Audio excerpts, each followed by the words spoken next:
ಎಲ್ರಿಗೂ ನಮಸ್ಕಾರ. ನನ್ನ ಹೆಸರು ಸಾದಿಕ್ ಪಾಷಾ. ನಾನು ಆಚಾರ್ಯ ಶ್ರೀ ರಾಕುಂ ಅಂಧರ ಶಾಲೆಯ ವಿದ್ಯಾರ್ಥಿ.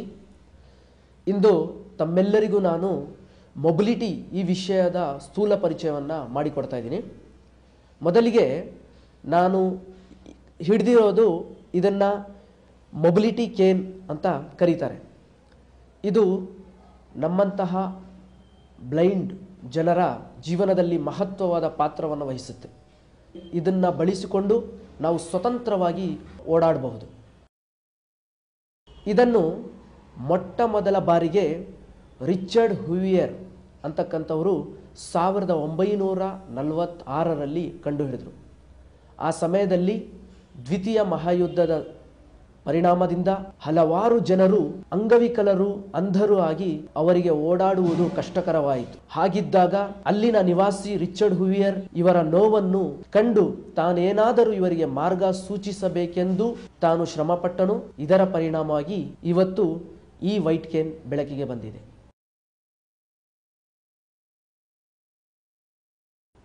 ಸಾಮಾನ್ಯ ಚಲನ ಅಂದರೆ ಬೇಸಿಕ್ ವಾಕಿಂಗ್ ಅಂತ. ಇದನ್ನು ಯಾವ ರೀತಿ ನಾವು ಇದನ್ನು ಬಳಸಬೇಕು ಅಂತ ನಾನು ತಿಳಿಸ್ಕೊಡ್ತೀನಿ.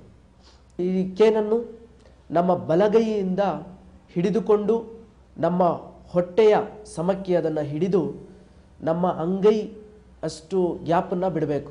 ಅನಂತರ ನಮ್ಮ ಬಲ ಹೆಜ್ಜೆ ಮುಂದೆ ಬಂದಾಗ ಕೇನ್ ಎಡಭಾಗಕ್ಕೆ ಬರಬೇಕು. ಅನಂತರ ನಮ್ಮ ಎಡ ಹೆಜ್ಜೆ ಮುಂದೆ ಬಂದಾಗ ಕೇನ್ ಬಲಭಾಗಕ್ಕೆ ಬರಬೇಕು. ಇದೇ ರೀತಿ ಇದನ್ನು ಪ್ರಯೋಗ ಮಾಡಿಕೊಂಡು ನಡೆಯಬಹುದು.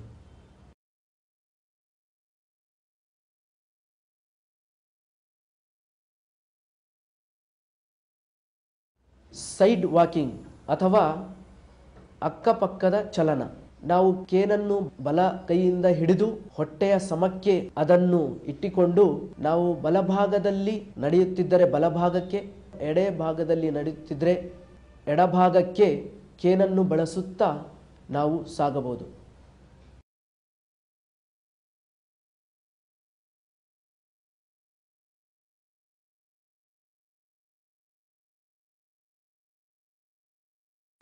ಕೆಲವೊಮ್ಮೆ ನಾವು ಮೆಟ್ಟಿಲುಗಳು ಏರುವ ಸಂದರ್ಭದಲ್ಲಿ ಕೇನನ್ನು ಬಲ ಕೈಯಿಂದ ಹಿಡಿದು ಅದನ್ನು ಹೀಗೆ ಮೇಲೆತ್ತುತ್ತಾ ಮೆಟ್ಟಿಲು ಎಷ್ಟು ಎತ್ತರವಿದೆ ಎಂದು ನಮಗೆ ತಿಳಿಯುತ್ತದೆ.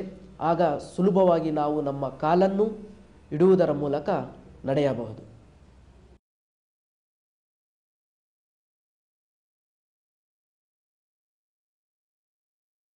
ನಾವು ಮೆಟ್ಟಿಲಿನಿಂದ ಇಳಿಯುವಾಗ ಕೇನನ್ನು ಈ ರೀತಿ ಹಿಡಿದು ಅದನ್ನು ಮೆಟ್ಟಿಲಿನ ಆಳ ಎಷ್ಟು ಇದೆ ಎಂದು ತಿಳಿದುಕೊಳ್ಳಲು ಸಹಕಾರ ಆಗುತ್ತದೆ.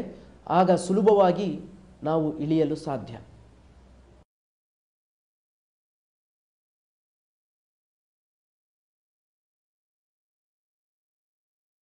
ರಸ್ತೆಗಳನ್ನು ದಾಟುವಾಗ ಯಾವ ರೀತಿ ನಾವು ರಸ್ತೆ ದಾಟಬೇಕು ಎಂಬುದು ನೋಡಿ. ಮೊದಲನೇದಾಗಿ ಕೇನನ್ನು ನಾವು ಮೇಲಕ್ಕೆ ಎತ್ತುತ್ತಾ ನಿಧಾನವಾಗಿ ಹೆಜ್ಜೆಯನ್ನು ಮುಂದಿಡುತ್ತಾ ಇರಬೇಕು. ಕೇನಿನ ಕೆಳಭಾಗದ ತುದಿಯಲ್ಲಿ ಕೆಂಪು ಬಣ್ಣದ ಸಂಕೇತವಿರುತ್ತದೆ. ಇದು ವಾಹನ ಚಾಲಕರಿಗೆ, ಸಾರ್ವಜನಿಕರಿಗೆ ಇದೊಂದು ಗುರುತು. ಇದನ್ನು ನೋಡುವುದರ ಮೂಲಕ ಅವರು ತಮ್ಮ ವಾಹನಗಳನ್ನು ನಿಯಂತ್ರಿಸುತ್ತಾರೆ. ನಾವು ಸುಲಭವಾಗಿ ಯಾವುದೇ ಅಪಾಯವಿಲ್ಲದೆ ರಸ್ತೆ ದಾಟಬಹುದು.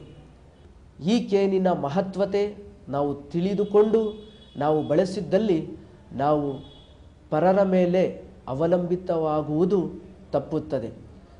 ನಮ್ಮ ಜಾಗರೂಕತೆಯಲ್ಲಿದೆ ನಮ್ಮೆಲ್ಲರ ಸುರಕ್ಷತೆ. ಧನ್ಯವಾದಗಳು.